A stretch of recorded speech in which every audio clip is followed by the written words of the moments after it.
La tendance est toujours dans le rouge à la Bourse de Paris avant l'ouverture des marchés américains. Un marché américain attendu dans le rouge également de leur côté, à en croire les contrats futurs sur les indices. Pour rappel, hier à la clôture, le Dow Jones perdait 0,39% à 31 270 points.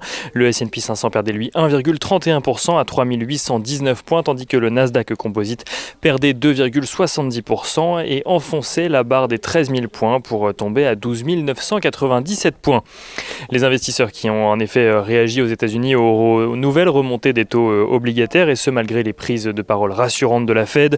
Le taux à 10 ans américain atteignait un plus haut à 1,49% hier pour retomber aux alentours des 1,46% actuellement, tandis que le taux à 30 ans est lui monté jusqu'à 2,28% pour retomber à 2,25% avant l'ouverture des marchés américains.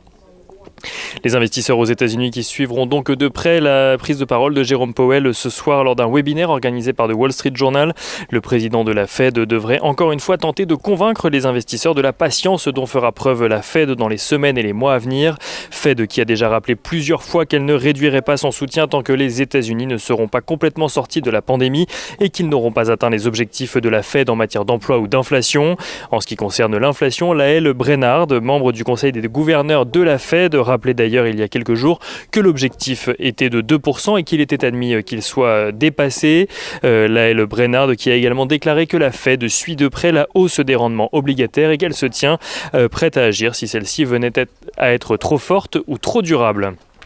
Du côté des valeurs à suivre à Wall Street cet après-midi, on notera tout d'abord que Walt Disney continue de réduire la voilure. Le géant du divertissement annonce fermer 60 magasins Disney aux États-Unis et au Canada, soit environ 20% du nombre total de boutiques. Et on notera également que Apple fait état de son côté d'une enquête de la part de l'autorité britannique de la concurrence pour déterminer si oui ou non la marque à la pomme détient une position dominante sur le marché des applications.